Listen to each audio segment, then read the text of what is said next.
ராசிக்கார நண்பர்களே, கன்னி ராசியை பொறுத்த வரைக்கும் ஜோதிடத்தில் ஒரு விஷயம் சொன்னாங்க அப்படின்னா அது நல்லதாக சொன்னதாக மட்டும்தான் மைண்டில் ஏற்றுக்குவாங்க. ஏதாவது தவறாக சொன்னால் ஜோதிடமே போய் அப்படின்னு சொல்லிட்டு போகக்கூடிய ராசி கன்னி ராசி. அப்படிங்கிறவங்க ப்ளே பாய், கன்னி ராசிங்கிறவங்க எல்லாத்தையும் ஈர்க்கிற அளவுக்கு இதாக இருப்பாங்க, அப்படி இப்படிப்பாங்க. எல்லாமே உண்மைதாங்க.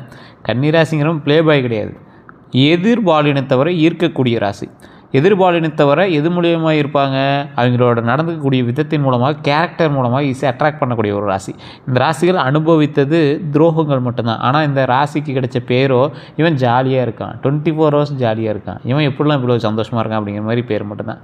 நிறைய துரோகங்களையும் கஷ்டத்தையும் அனுபவித்து அடி வாங்கி மூஞ்சி சிரித்த முகமாகவே ஆயிருக்கும். அந்த சிரித்த முகம் குறிப்பிட்ட டைமில் ஒரு மாதிரி சோகமாக இருந்திருக்கும், மறுபடியும் சிரித்த முகமாகவே ஆயிருக்கும். உள்ளுக்குள்ளே வந்து கல் மாதிரி ஆன இதயங்கள் மட்டுமே வெளியே சிரித்த முகத்தோடு காணப்படும் அப்படிம்பாங்க. ஸோ ஜோதிடம் அப்படிங்கிறது நம்பிக்கை மற்றும் இல்லை, பாரம்பரியத்தினுடைய அடிப்படையிலானது அப்படிங்கிறது எல்லாருக்குமே தெரிஞ்சுதான். இந்த ராசியை பற்றி இப்போ நம்ம சொல்ல போகிறது பொதுவான பலன்கள் மட்டும்தான். ஒருவரோட வாழ்க்கை, பிறந்த நேரம், லக்கினம், தனிப்பட்ட சூழ்நிலைகள் எல்லாத்தையுமே பொறுத்து தான் அந்த விஷயங்கள் மாறுபடுது. ஸோ கன்னிராசியினுடைய குணாதிசயம் அப்படின்னு பார்க்கும்போது அடிப்படையாகவே கன்னிராசி அப்படிங்கிறது புதன் பகவான் ஆட்சி செய்யக்கூடிய ஒரு ராசி அப்படின்னு சொல்லலாம். அதனால் இந்த ராசிக்காரர்களுக்கு அறிவு, பகுத்தறிவு, திட்டமிடல் திறன், பொறுப்புணர்வு ஆகியவை எல்லாமே இயல்பாகவே அதிகமாகவே இருக்கும்.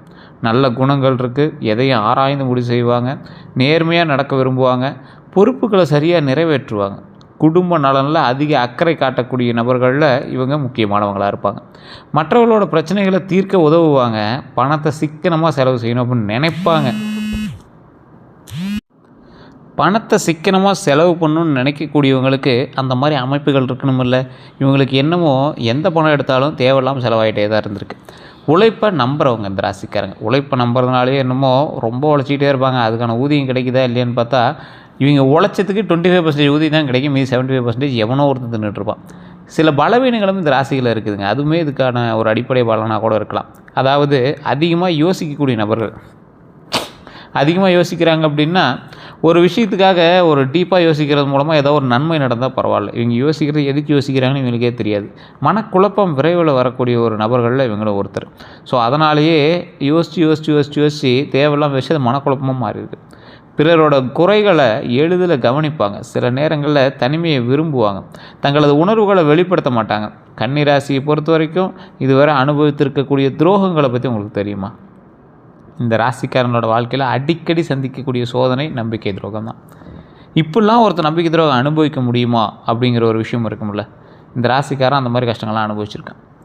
நண்பர்கள் மூலமாக நிறைய நம்பிக்கை துரோகத்தை அனுபவித்த ராசி இந்த கன்னிராசி. அதாவது மிகவும் நம்பியவர்கள் வந்து விலகி இருந்தாங்க அப்படின்னா எவ்வளோ ஒரு கஷ்டமாக இருக்கும். அந்த மாதிரி ஒரு விஷயங்களை இவங்க அடிக்கடி சந்தித்த ஒரு ராசி. மிகவும் நம்பியவர்கள் விலகி சென்றிருப்பாங்க. உதவி செஞ்சவங்க நன்றி மறந்துருக்கலாம். ரகசியங்களை வெளியிட்ட அனுபவம் இருக்கலாம். நீங்கள் நண்பன் நம்பினாலும் அவங்களுக்கு துரோகியாக இருந்திருப்பான். அதே போல் இந்த ராசிக்காரங்க உறவுகள் மூலமாக பல துரோகங்களை அனுபவித்த சில ராசி அப்படின்னு சொல்லலாம். சொத்து பிரச்சனைகள். சொத்துக்கு நீங்கள் போய் முன்னாடி நின்னீங்க அப்படின்னா அப்போ தான் உங்களுக்கு சொல்லுவான், இத்தனை நாள் சொத்தை பற்றி கண்டுக்காதவன் திடீர்னு நீங்கள் செலவு பண்ணி எல்லாம் ரெடி பண்ணதுக்கு அப்புறம் வந்து உங்கள்கிட்ட நிற்பான், அதில் பங்கு இருக்குது, இதில் பங்கு இருக்குதுன்னு. இதெல்லாம் உங்களுக்கு ஒரு மாதிரி இரிட்டேட்டிங்காக இருக்கும், சொல்லலான்னு தோணும். ஆனால் அவங்களுக்கு ஒரு சப்போர்ட் ஒரு 4 பேர் இருப்பான், அவன் மட்டும் தான் நியாயம் அதில் சொல்லுவான். உங்களெலாம் இரிட்டேட்டிங்காக இருக்குது, இந்த மாதிரி ஆளுங்கிட்ட நம்ம சேராமல் இருக்கிறதே பெட்டர் அப்படிங்கிற மாதிரி அவங்களுக்கு தோண ஆரம்பிக்கும். உண்மையான ஒரு உறவு இருக்குது அப்படின்னா அது உங்களுக்கு ஒரு தேடக்கூடிய உறவாக தான் இருந்திருக்கும். சொத்து பிரச்சனைகள், பங்கீடு பிரச்சனைகள்லாம் உங்களுக்கு நார்மலாக வந்திருக்கும். அதில் உண்மையானவங்க மட்டும்தான் உங்கள் பக்கம் நின்று இருப்பாங்க. பொறாமை காரணமாக நிறைய தடைகளை வந்து ஏற்படுத்தியிருப்பாங்க. அது உங்களுக்கு நார்மலாகவே தடைகள் நிறைய விஷயத்தில் ஏற்பட்டிருக்கும். காதல் வாழ்க்கையில் உண்மையான அன்பு கொடுத்தும் ஏமாற்றம் தான் உங்களுக்கு நிச்சயம். இது காதல் பண்ணிருங்கிறதுக்கும் சரி, இதுக்கு முன்னாடி காதல் பண்ணவங்களுக்கும் சரி. திடீர் பிரிவுகள், தேவையில்லாத திடீர் பிரிவுகள்லாம் ஏன், அது ஏன்னே தெரியாத அளவுக்கு உங்களுக்கு சண்டைகள், சச்சரவுகள் நடந்திருக்கும். திருமணத்திற்கான தாமதங்கள் உங்களுக்கு நடந்திருக்கும். அந்த திருமணத்திற்கான தாமதங்கள் எதனால் நடக்குது அப்படின்னு பார்த்தீங்கன்னா கன்னிராசியை பொறுத்த வரைக்கும் ஃபஸ்ட்டு ஒரு தாமதம் நடந்து அதுக்கப்புறமேட்டு ரெடியாகி மறுபடியும் தான் நடக்கும். அது கன்னிராசிக்கே உண்டான ஒரு முக்கியமான ஒரு விஷயம். இதுக்காக நிறைய பூஜைகள்லாம் போய் பண்ணியிருப்பீங்க. திருமணத்துக்கு முன்னாடி அது இந்த பூஜை அந்த பூஜைலாம் நிறைய சொல்லியிருப்பாங்க. அந்த தோஷம் இந்த தோஷம் நிறையா இதெல்லாம் சரி பண்ணியிருப்பீங்க. ஸோ இந்த காலகட்டத்தில் காதல் பிரச்சனைகள் நடந்துகிட்டு இருக்கக்கூடிய நபர்களுக்கு அது எல்லாமே சரியாகும். பெற்றோர்கள் பார்த்து காதலை திருமணமாக மாற்றக்கூடிய தருணமும் அமையறதுக்கு வாய்ப்புகள் இருக்குது. தொழிலில் கூட்டாளிகளால் ஏமாற்றம் உண்டு. ஸோ கூட்டாளிகளால் உங்களுக்கு எப்போவுமே வந்து கொஞ்சம் சிக்கல் தான் இந்த ராசியை பொறுத்த வரைக்கும். ஸோ கூட்டாளிகள்னால ஏமாற்றம் நிச்சயம் உண்டு. உழைப்புக்குரிய அங்கீகாரம் கிடைக்காம நீங்கள் இதுக்கு அலையிற விஷயங்கள் நிறையாவே நடக்கும். இந்த ராசிக்காரரை பொறுத்த வரைக்கும் பிறர் பெயரில் தங்களது முயற்சிகள் போயிருக்கலாம். அதாவது ஒருத்தன் கம்பெனிக்கு ஓனராக இருப்பான், அதை உருவாக்குனது நீங்களாக இருப்பீங்க, அதுக்கு வேலை பார்க்குறது நீங்களாக இருப்பீங்க. உங்களோட முயற்சிகள் வேறு ஒருத்தரோட பெயருக்கு ஒரு பேஸ்மெண்ட்டாக போய் அமைஞ்சிருக்கும். இந்த ராசிக்காரர்களுக்கு இது நடந்திருக்கா இல்லையான்னு மறக்காமல் சொல்லுங்கள். காரணம் என்ன அப்படின்னா, இந்த ராசி மற்றவங்கள வளர்த்து விட்ற ராசி தான். ஸோ இது வளர்ந்துருக்கா அப்படின்னு பார்த்தா மற்றவனை வளர்த்து விட்ருக்கு. அதுதான் மெயின். அதே போல் கன்னி ராசியை பொறுத்த வரைக்கும் சந்தித்து வரக்கூடிய முக்கியமான பிரச்சனைகள் என்ன தெரியுமா? 2026 ஆரம்ப காலத்திலேருந்து பல கன்னி ராசிக்காரர்கள் எதிர்கொள்ளக்கூடிய விஷயங்கள் ஃபஸ்ட்டு பொருளாதாரம் தான். பொருளாதாரம் அப்படின்னா பண வரவு இருந்தாலும் சேமிப்பு குறைவாக இருந்திருக்கும். எதிர்பாராத செலவுகள் உங்களுக்கு வந்திருக்கும். குடும்ப செலவுகள், அதாவது குடும்ப தேவைக்காக அதிக செலவுகளை நீங்கள் சந்திச்சிருப்பீங்க. அதை அவாய்ட் பண்ண முடியலை சார், என்ன சார் பண்ணுறது அப்படிங்கிற மாதிரி தான் இருக்கும். குடும்பம், கருத்து வேறுபாடுகள், நீங்கள் எவ்வளோ பண்ணியும் பண்ணல அப்படிங்கிற மாதிரி கருத்து வேறுபாடு. உறவினர்கள் தலையீடு, நீங்கள் அப்பா அம்மா அண்ணன் தம்பிலாம் பேசிகிட்டு இருப்பீங்க, அப்போ தான் திடீர் ஒரு உறவுக்காரர் வருவான், நீ பண்ண தப்பு தான்ப்பா, நீ சரியாக பண்ணி தான் பரவாயில்ல பாரு, உன் தம்பி அப்படி பண்ணியிருக்கான், உன் அண்ணன் அப்படி பண்ணியிருக்கான் அப்படின்னு அப்போ தான் உங்களுக்கு ஜால்ரா இது பண்ண ஆரம்பிப்பாங்க. ஜால்ரா பண்ணவொன்னு சரியாக ஜால்ரா பண்ண ஒன்றும் பிரச்சனை இல்லை, கண்டென்ட்டே இருக்காது, அவன் சொல்கிறதுல ஒரு பாயிண்ட்டே இருக்காது, ஆனால் அதுக்கு ஒரு 4 ஆடியன்ஸ் கை தட்டுறதுக்கு இருப்பானுங்க. அதுதான் நம்மளுக்கு எரிச்சலாகும். அது இந்த கன்னிராசிக்காரனுக்கு நிறைய நடந்திருக்கும்.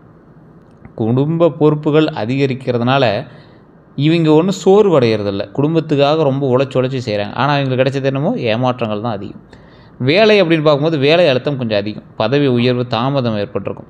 அதிக உழைப்பு, குறைந்த பாராட்டுகள் உங்களுக்கு இருந்திருக்கும். அதிக உழைப்புனா எதில்? ரொம்ப அதிக உழைப்பு, கொஞ்சம் நஞ்ச நாள் அதிக உழைப்பு, குறைந்த பாராட்டுகள் தான் உங்களுக்கு கிடச்சிருக்கும். அந்த உழைப்புலாம் பார்த்திங்கன்னா வேறு எதுலேயே போட்டிருந்தீங்கன்னா பெரிய ஆளாக இருக்கலாமே அப்படிலாம் தோணும். அந்த நேரத்தை வேறு எதுலேயே செலவிட்டு பெரிய ஆளாக இருக்கலாம் அப்படின்னு தோண ஆரம்பிக்கும்.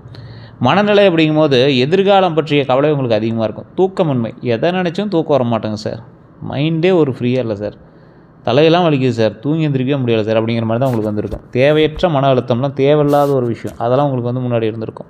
இந்த காலகட்டத்தில் உங்களுக்கு 2 ஆகிட்டு தான் இருந்திருக்கும். சரி சார், இதெல்லாம் ஓகே. யாரால் சார் ஆபத்து? ஜோதிட அடிப்படையில் இப்போ நம்ம சொல்கிறோம். இது எந்த அளவு உங்களுக்கு பொருந்தும் அப்படிங்கிறது உங்களுடைய தனிப்படையான ஜோதிடம் பார்த்தா மட்டும்தான் தெரியும். இந்த ராசிக்காரர்கள் தயவுசெய்து உங்களுடைய பிறந்த நேரம், பிறந்த ஊர், பிறந்த தேதியை நோட் பண்ணி வச்சுக்கோங்க. உங்களோட லோக்கலில் இருக்கிற ஜோதிடர்கிட்ட கொடுங்க. இல்லை சார் அங்கே ஒன்றும் செட் ஆகலை, ஒன்றும் சரியாக பார்க்க முடியல அப்படிங்கிறவங்க மட்டும் கீழே இருக்கக்கூடிய நம்பருக்கு ஃபோன் பண்ணுங்கள். முகத்தில் சிரித்து பேசுபவர்கள்ட்ட சிலர் பின்னால் எதிரியாக இருக்கலாம். ஸோ உங்கள் மூஞ்சிக்கு முன்னாடி சிரித்து பேசுகிறவன் உங்கள் பின்னாடி போய் அழுத்தி உங்களை பற்றி தப்பாக சொல்லுவான். ஸோ அவங்ககிட்ட ரொம்ப எச்சரிக்கையாக இருக்கணுங்கிறது ஞாபகம் வச்சுக்கோங்க. அவனால தான் உங்களுக்கு தேவையில்லாத ஆபத்து. அதே போல் கடன் கேட்பவர்களிடம் கவனமாக இருங்க. இந்த டைம் கடன் கேட்குறவங்ககிட்ட, உங்கள்கிட்ட கடனாக கேட்குறனால அவன்கிட்ட ரொம்ப எச்சரிக்கையாக இருங்க. சொத்து விஷயங்களில் உறவினர்களிடம் எச்சரிக்கையாக இருங்க. தொழிலில் போட்டியாளர்களை குறைத்து மதிப்பிடக்கூடாது. ஸோ அந்தளவுக்கு ரொம்பவே நீங்கள் எச்சரிக்கையாக இருக்கணும் அப்படிங்கிறது ஞாபகம் வச்சுக்கோங்க. சொத்து விஷயங்களில் உறவினர்கள்ட்ட எச்சரிக்கை, அதுவும் நான் மெயினாக சொல்கிறது தான்.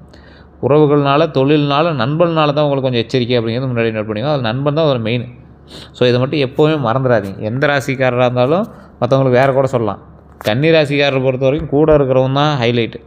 ஸோ அவன்கிட்ட மட்டும் கொஞ்சம் எச்சரிக்கையாக இருக்கிறதுன வழி பாருங்கள். 2026 பிறந்துச்சு, ஆங்கில புத்தாண்டு நடந்துட்டு இருந்துச்சு, தமிழ் புத்தாண்டு சேர்ந்து நடக்குது. இதில் குரு பயிற்சி வேறு இப்போ நடந்துச்சு. குரு பயிற்சியிலையாவது இந்த கன்னிராசிக்காரர்கள் நல்லா நடக்குமான்னு பார்த்தா, கன்னிராசிக்காரர்களுக்கு இந்த குரு பயிற்சி பல முக்கிய மாற்றங்களை கொண்டு வரக்கூடியதாக கருதப்பட்டிருக்கு. தொழிலில் புதிய வேலைவாய்ப்பு உண்டாக்கி கொடுத்துருக்கும், பதவி உயர்வு ஏற்படுத்தி கொடுத்துருக்கும், வெளிநாட்டு தொடர்புகளை ஏற்படுத்தி கொடுக்கும், நீண்ட நாள் ஆசைகளை நிறைவேறதுக்கும். அந்த நீண்ட நாள் ஆசைலாம் நீங்கள் ரொம்ப ஹைலைட்டான ஒரு விஷயம், ரொம்ப நீங்கள் ஆசைப்பட்டு ஒரு விஷயம் எதிர்பார்த்து அதை நடத்தி கொடுத்துருக்கும். அதே போல் பண வரவு அப்படின்னு பார்த்திங்கன்னா வருமானம் அதிகரிக்கும், பழைய கடன்களை அடைக்கக்கூடிய வாய்ப்பு உண்டுங்க. புதிய முதலீடுகள் லாபம் தரலாம், புதிய முதலீடுகள் உங்களுக்கு அதிக லாபம் தரும். இதில் பண வரவு அதிகமாக இருந்தாலும் அதற்கு தகுந்தாற் போல் உங்களுக்கு செலவுகள் இருக்கும் அப்படிங்கிறது தான் இந்த உங்களுக்கு ஒரு முக்கியமான ஒரு பாயிண்ட்டாகவும் சொல்லப்படுது. குடும்ப ரீதியான விஷயத்தில் குடும்பத்தில் அமைதி அதிகரிக்கக்கூடிய ஒரு காலகட்டம். திருமண முயற்சிகளில் முன்னேற்றம் கண்டிப்பாக உண்டு, குழந்தைகளால் மகிழ்ச்சி உண்டு அப்படிங்கிறது ஞாபகம் வச்சுக்கோங்க. 2026 தமிழ் புத்தாண்டுக்கு பிறகு ஒரு 3 கட்டங்களாக உங்கள் வாழ்க்கை பிரிக்கப்படுது. அதாவது முதல் கட்டம் கொஞ்சம் பொறுமை தேவைப்படும் இந்த காலகட்டத்தில். இப்போ ஒரு மாதம் ஆச்சா, இப்போ நீங்கள் எப்படி இருக்கணும், கொஞ்சம் பொறுமையாக தான் இருந்தாகணும், வேறு வழி இல்லை. சில திட்டங்கள் தாமதமாகலாம். இப்போ நீங்கள் பிளான் பண்ணுற திட்டங்கள் கொஞ்சம் தாமதமாக தான் பண்ணும், அது வேறு வழியே இல்லை அப்படிங்கிற ஒரு காலகட்டம் தான். அதே போல் செலவுகள் அதிகமாக இருக்குங்க இந்த காலகட்டம், வேறு வழியே இல்லை. செலவுகள் கொஞ்சம் அதிகமாக தான் இருக்கும், கொஞ்சம் செலவு பண்ணி தான் ஆகணும். அதுக்கு தகுந்த மாதிரி அடுத்து நல்லது நடக்கிறதுக்கு வாய்ப்புகள் 100% உண்டு. அடுத்த கட்டம் எப்படி இருக்குது அப்படின்னா, புதிய வாய்ப்புகள் உருவாங்க, தொழிலில் வளர்ச்சி உண்டு, வருமான உயர்வு உண்டு. 3வது கட்டம் அப்படின்னு பார்க்கும்போது வாழ்க்கையில் நிலைத்தன்மை கொஞ்சம் அதிகரிக்கும், குடும்ப மகிழ்ச்சி அதிகரிக்கும், சேமிப்பு அதிகரிக்கக்கூடிய ஒரு காலகட்டமாகவும் அமையுதுங்க. சொத்து யோகம் அப்படின்னு பார்க்கும்போது 2026லேருந்து 2027 காலகட்டம் பல கன்னி ராசிக்காரர்களுக்கு சில முக்கியமான ஒரு ப்ளஸ் பாயிண்ட் அமையுது. ரொம்ப நாளாக நிலம் வாங்கணும்னு நினச்சேன் சார் அப்படிங்கிறவங்களாம் நிலம் வாங்கலாம். நிலம் வாங்கிறதுக்கான அறிகுறிகள் மட்டும் இல்லை, 100% உங்களுக்கு வாய்ப்பு உண்டு. ஸ்டெப் எடுத்தீங்க அப்படின்னா உண்டு. கடன் வாங்கியாவது வாங்குவீங்க. அடுத்து வீடு கட்டுறது. சார் ரொம்ப நாளாக வாடகை வீட்டில் இருக்கும், நல்ல ஒரு வீடு கட்டணும், நல்ல வருமானம் அதிகரிக்கிற அளவுக்கு ஒரு வாஸ்து அமைப்புப்படி நல்ல ஒரு வீடு கட்டணும் அப்படின்னா இந்த காலகட்டம் உங்களுக்கு ஒரு ப்ளஸ் பாயிண்ட் அப்படின்னு சொல்லலாம். ஒரு ஆப்டான ஒரு காலகட்டம். நீங்கள் பாட்டுக்கு வீடை வந்து பெருசாக கட்டலாம். கையில் காசே என்ன ₹1 கூட இல்லை சார், எந்த சார் வீடு கட்டுறது அப்படின்னா, வீடு கட்டுங்கிற யோகம் உங்களோட ஜாதகத்தில் வந்துருச்சு அப்படின்னா ஆட்டோமேட்டிக்காக வீடு கட்ட ஆரம்பிச்சிருவீங்க. ₹1 கையில் காசுனாலும் கடன் வாங்கியாவது வீடு கட்டிடுவீங்க. வீடு கட்டிவிட்டு அந்த கடனை கொஞ்சம் கொஞ்சமாக படப்படன்னு அடைக்க ஆரம்பிச்சிருவீங்க. இது வந்து வீடு கட்டக்கூடிய யோகம் இருக்கிறவங்க மட்டும்தான் அது வந்து செல்லும்.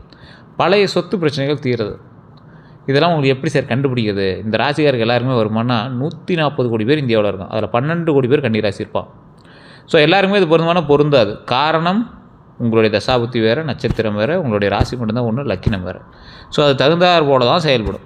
ஸோ அதுக்கு தகுந்த மாதிரி நீங்கள் வந்து பிளான் பண்ணிங்க அப்படின்னா சரியாக போய்டும். இதை வந்து எப்படி சார் செக் பண்ணுறது அப்படின்னா, கீழே ஒரு நம்பர் கொடுத்துருக்கேன். அது பிரபல ஜோதிடனுடைய நம்பர், விவிஐபி ஜோதிடனுடைய நம்பர். அப்பாயின்மெண்ட் பேசிஸில் மட்டும்தான் ஜோதிடம் பார்ப்பார். உங்களுக்கு விருப்பம் இருந்தால் மட்டும் அந்த நம்பருக்கு நீங்கள் தொடர்பு கொண்டு பேசி தெரிஞ்சுக்கலாம். அதே போல் பழைய சொத்துக்கள் பிரச்சனைகள் தீர்றது அப்படிங்கிறது உங்களுடைய பூர்வீக சொத்துக்களாக கூட இருக்கலாம், அல்லது நீங்கள் வாங்கிய சொத்துக்கள் பிரச்சனைகள் இருந்துச்சு அப்படின்னா, அது கோர்ட் கேஸ் போயிருந்துச்சு அப்படின்னா பேச்சுவார்த்தையின் மூலமாகவே தீர்றதுக்கான வாய்ப்புகள் ரொம்ப அதிகம். குடும்ப சொத்துக்களில் சாதகமான முன்னேற்றம் உண்டு, ரொம்ப சாதகமாக இருக்கும், ஒன்றும் பிரச்சனைலாம் கிடையாது. இருந்தாலும் அது வந்து உங்களுடைய முழுமையான ஜோதிடத்தை செக் பண்ணி தான் வந்து சொல்ல முடியும். எந்த விஷயத்தில் கவனமாக இருக்கணும்? ஆவணங்களை சரிபார்க்காமல் கையெழுத்திட வேண்டாம். எந்த டாக்குமெண்ட்டாக இருந்தாலும் சரி. சார் ஒரு டாக்குமெண்ட்டில் வந்து சைன் பண்ணாங்க சார், அதில் போயிட்டு வரதுக்கான வழின்னு இருந்துச்சு சார், ஆனால் இவங்க போகிறதுக்கான வழிங்கிறத மென்ஷன் பண்ணல. அதெல்லாம் நீங்கள் ரொம்ப சரி பார்க்கணும். ஒரு சின்ன மேட்ரு தான் சார், ஆனால் அது வந்து இவ்வளோ பெரியதாக திருப்பணும்னு எனக்கு தெரியாது அப்படிங்கிற மாதிரி இருக்கும். கூட்டு சொத்துக்களில் கவனமாக இருக்கணும். கூட்டு சொத்துக்கள்ங்கிறது என்னது? பிளான் பண்ணி பார்ட்னர்ஸோடு சேர்ந்து நீங்கள் வாங்கக்கூடிய சொத்துக்களில் ரொம்ப கவனமாக இருக்கணும். அதை ரொம்ப எச்சரிக்கையாகவே ஞாபகம் வச்சுக்கோங்க. இது ரொம்ப ஒரு எச்சரிக்கையான ஒரு விஷயம். பார்ட்னர் கூட நீங்கள் கன்னி ராசிக்காரங்க இருக்கீங்க அப்படின்னா ரொம்ப எச்சரிக்கையாக இருக்கிறது. வண்டி வாகன பலன் முக்கியமான ஒரு ஒன்று, கன்னி ராசிக்காரங்களுக்கு ரொம்ப பொருந்தக்கூடிய ஒரு ஒன்று. புதிய இருசக்கர வாகனம் வாங்கக்கூடிய வாய்ப்பு உண்டு. கார் வாங்குகிற எண்ணம் நிறைவேறலாம், அது குறிப்பிட்டவங்களுக்கு மட்டும். பழைய வாகனத்தை மாற்றுறதுக்கான வாய்ப்புகள் உண்டு. குடும்ப வசதிகள் அதிகரிக்கும். குடும்ப வசதிகள்னால் என்ன? சின்ன வண்டியில் இருக்கிறவங்க பெரிய வண்டி வாங்குவீங்க, சின்ன கார் போயிட்டு இருக்கிறீங்க பெரிய கார் வாங்குவீங்க, இந்த மாதிரி ஒன்று.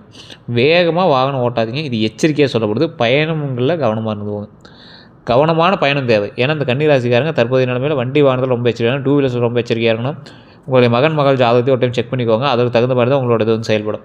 அதே மாதிரி தொழில் மற்றும் வியாபார பலன்கள்னு பார்க்கும்போது வேலை செய்பவர்கள் மேலதிகாரிகள்கிட்ட பாராட்டப்படுவீங்க. புதிய பொறுப்புகள் வரும், வருமான உயர்வு வரும். வியாபாரிகள்னு பார்க்கும்போது வியாபாரிகள் தொழில் செய்கிறவங்க அப்படின்னு பார்க்கும்போது புதிய வாடிக்கையாளர்கள் கிடைப்பாங்க. வியாபாரம் விரிவாக்கம் உண்டாகும். கூடுதல் தொழிலில் கவனம் அவசியம். நீங்கள் எக்ஸ்ட்ரா தொழில் பண்ணுறீங்க அப்படின்னா கொஞ்சம் கவனமாக இருங்க. கூட்டு தொழில்கள்லையும் கவனம் அவசியம். பார்ட்னர்ஸ் போட்டு தொழில் பண்ணுறவங்களா இருந்தீங்க அப்படின்னா கண்டிப்பாக எச்சரிக்கை வேணும் அப்படின்னு ஞாபகம். திருமண வாழ்க்கையை பொறுத்த வரைக்கும் திருமணம் ஆகாதவங்க நல்ல வரன் அமையுங்க. அந்த வரன் உங்களோட காதல் திருமணமாக இருக்கலாம், அல்லது வீட்டிலேருந்தே பண்ணுறதா இருக்கலாம். திருமண பேச்சு வெற்றி தருங்க. நீண்ட நாள் தடை நீங்கும். திருமணம் ஆனவங்க வந்து பார்த்திங்கன்னா உறவில் நல்ல புரிதல் ஏற்படும், குடும்ப ஒற்றுமை ஏற்படும், பழைய பிரச்சனைகள் தீரும். இந்த திருமணம் ஆனவங்க திருமணம் ஆகாதவங்க 2 பேருமே திருச்செங்கோடு அர்த்தநாரீஸ்வரர் கோயிலுக்கு போயிட்டாங்க, ரொம்ப நல்லது. அந்த கோயிலில் இருக்கக்கூடிய திருச்செங்கோடு அர்த்தநாரீஸ்வரரும் செங்கோட்டு வேடவன் சன்னதியும் மேலே இருக்கக்கூடிய உச்சி பிள்ளையார் கோயிலும் வழிபட்டு அங்கே இருக்கக்கூடிய நாகத்தை வழிபட்டிங்க அப்படின்னா ரொம்ப நல்லது. ஸோ அந்த கோயில் வந்து மிகப்பெரிய ஒரு திருமண மாணவர்களுக்காகவும் சரி, இல்லை திருமண வாழ்க்கையில் இருக்கிறவங்களும் சரி, குடும்ப சமேதராக இருக்கிறவங்களுக்கு ரொம்ப நல்ல ஒரு கோயில் அமையும். குழந்தை பாக்கியம் சொல்லும்போது குழந்தை வரம் எதிர்பார்த்தவங்களுக்கு ஒரு நல்ல காலமாக அமையுது. குழந்தைகளோட கல்வியில் முன்னேற்றம் கிடைக்குது. குழந்தைகளால் பெருமை நிச்சயம்ங்க. இந்த ராசிக்காரில் பொறுத்த வரைக்கும் குழந்தை பாக்கியம்க்கு கன்னி ராசிக்காரங்க எப்போவே ஸ்டெப் எடுத்தீங்க அப்படின்னா கொஞ்சம் அவங்கள வந்து டென்ஷன் பண்ணி தான் வந்து அடுத்த ஸ்டெப்பு கொடுக்கும். இது கன்னி ராசிக்கே உண்டான ஒரு விஷயம் அப்படின்னு சொல்லுவாங்க. மேல்மலையனூர் கோயிலுக்கு போயிட்டு வாங்க. மேல்மலையனூர் கோயிலுக்கு போயிட்டு ஃபஸ்ட்டு திருவண்ணாமலை போயிட்டு மேல்மலையனூர் கோயில் அப்படியே அந்த வழி தானே, அப்படியே பார்த்துட்டு வந்துட்டிங்க அப்படின்னா பழனியில் திரு ஆவினங்குடி அப்படிங்கிற கோயிலுக்கு போய் வழிபட்டுவாங்க, ரொம்ப நல்லது. அதுக்கப்புறம் மேலே கூடிய பாலதண்டாயுதபாணி சுவாமியை வழிபட்டுவாங்க. இது ரொம்ப நல்லது. செவ்வாய்க்கிழமையில் காலையில் டைமில் போனீங்க அப்படின்னா உச்சிக்கால பூஜை பார்த்துட்டு இருந்தீங்கன்னா ரொம்ப நல்லது. அதே போல் உடல்நல பலன்கள்னு சொல்லும்போது கவனம் தேவைப்படக்கூடிய பகுதிகள்னு பார்த்திங்கன்னா வயிறு சம்மந்தமான பிரச்சனைகளை கொஞ்சம் எச்சரிக்கையாக இருக்கணும். செரிமான கோளாறுகளில் ரொம்ப எச்சரிக்கையாக இருக்கணும். நரம்பு பலவீனமில் எச்சரிக்கையாக இருங்க. தூக்கமின்மை நல்லா தூங்கி எழுந்திரிங்க. மன அழுத்தத்துலேருந்து கொஞ்சம் சரி வர பார்த்துருந்துக்கோங்க. பரிகார வழிகள் அப்படின்னு பார்க்கும்போது அதிக தண்ணி குடிங்க, நடைப்பயிற்சி செய்யுங்க, மன அமைதிக்காக தியானம் செய்யலாம். இதெல்லாம் ரொம்ப நல்லது கொடுக்கும். ஆன்மீக பலன்கள்னால் கன்னிராசிக்காரர்களுக்கு விநாயகர் வழிபாடு ரொம்ப பொருத்தமான ஒன்று. பெருமாள் வழிபாடு நல்ல ஒன்று. தட்சிணாமூர்த்தி வழிபாடு ரொம்ப ஒரு புனிதமான ஒன்று. தடைகளை நீக்கும். புதன்கிழமை பிரார்த்தனை பண்ணுங்கள், அது ரொம்ப நல்லது. மன அமைதிக்கும் தன்னம்பிக்கைக்கும் உதவும் அப்படிங்கிறத மைண்டில் ஞாபகம் வச்சுட்டு அதை பண்ணுங்கள். அது பண்ணால் சரியாயிரும்னா உங்களுக்கு மன நம்பிக்கையும் தன்னம்பிக்கையும் பிறக்கும் அப்படிங்கிறது ஞாபகம் வச்சுக்கோங்க. அடுத்த 12 நாட்கள் எப்படி இருக்கும் அப்படின்னா, 1 முதல் 3வது நாள் வரைக்கும் எதிர்பாராத தகவல் கிடைக்கும். தடைப்பட்ட காரியங்கள் சரியாகிறதுக்கான முன்னேற்றம் கிடைக்கும். பழைய நண்பர்களை சந்திக்கக்கூடிய வாய்ப்பு உண்டுங்க. அடுத்த ஒரு 4 நாள் பார்த்திங்கன்னா பண வரவு அதிகரிக்கும். குடும்பத்தில் நல்ல செய்தி உருவாகும். தொழிலில் சிறிய வெற்றி கிடைக்கும். 7 to 9வது நாளில் புதிய தொடர்புகள் உண்டாகும். பயண வாய்ப்பு அமையும். வியாபாரத்தில் முன்னேற்றம் கிடைக்கும். 10 to 12வது நாளில் மன நிம்மதி உண்டு. சேமிப்பு தொடர்பான நல்ல முடிவு உண்டு. குடும்ப மகிழ்ச்சி உண்டுங்க. கன்னிராசிக்காரர்களில் வாழ்க்கையில் முக்கிய ரகசியம் என்ன அப்படின்னா, இந்த ராசிக்காரங்க பெரும்பாலும் வெளியே அமைதியாக இருப்பாங்க. உள்ளுக்குள்ள பல போராட்டங்களை சந்திப்பாங்க. யாரிடமும் தங்கள் வேதனையை பகிர மாட்டாங்க. பிறருக்காக அதிகம் உழைப்பாங்க. அவர்களுடைய மிகப்பெரிய பலமே பொறுமையும் அறிவும் உழைப்பும் தான். அவர்கள் மிகப்பெரிய எதிரி எது தெரியுமா? அதிக யோசனை மற்றும் தேவையற்ற கவலை தான். உங்களை மாதிரி குழம்புறவனும் யாரும் கிடையாது. உங்களை மாதிரி டென்ஷன் ஆகிறவனும் யாரும் கிடையாது. தேவையில்லாத டென்ஷனுங்கிறது ஞாபகம் வச்சுட்டிங்க அப்படின்னா போதும். நீங்கள் டைம் வேஸ்ட் பண்ண மாட்டீங்க. அதுக்காக நீங்கள் மைண்டு போட்டு குழப்பிக்க மாட்டீங்க. ஸோ அந்த விஷயத்தில் மட்டும் எச்சரிக்கையாக இருங்க. இந்த ராசியை பொறுத்த வரைக்கும் தொழிலில் முன்னேற்றம் உண்டு. பண வரவு உண்டு. சொத்து சேர்க்கை வாய்ப்பு உண்டு. வாகன யோகம் உண்டு. குடும்ப அமைதி உண்டு. திருமண முன்னேற்றம் உண்டு. குழந்தைகளால் மகிழ்ச்சி உண்டு. புதிய வாய்ப்புகள் உண்டு. இது எல்லாமே கொஞ்சம் சின்ன சின்ன தடைகளை தாண்டி தான் நீங்கள் கைப்பற்ற மாதிரி இருக்கும். அதனால் நீங்கள் கவலைப்படாமல் முன்னேறிங்க அப்படின்னா ரொம்பவே நல்லது. வேறு எந்த ஒரு கருத்துக்களாக இருந்தாலும் கீழே ஒரு கான்டாக்ட் நம்பர் டீட்டெயில்ஸ் கொடுத்து அந்த நம்பருக்கு ஃபோன் பண்ணி நீங்கள் பேசி தெரிஞ்சுக்கலாம். இதுவரை நம்ம சேனலை சப்ஸ்கிரைப் பண்ணாமல் சப்ஸ்கிரைப் பண்ணிக்கோங்க. பக்கத்தில் பெல் பட்டன் மறக்காம ப்ரெஸ் பண்ணிக்கோங்க. அதே மாதிரி நம்ம பேஜ் ஃபாலோ பண்ணாமல் தான் ஃபாலோ பண்ணிக்கோங்க. நன்றி நண்பர்களே.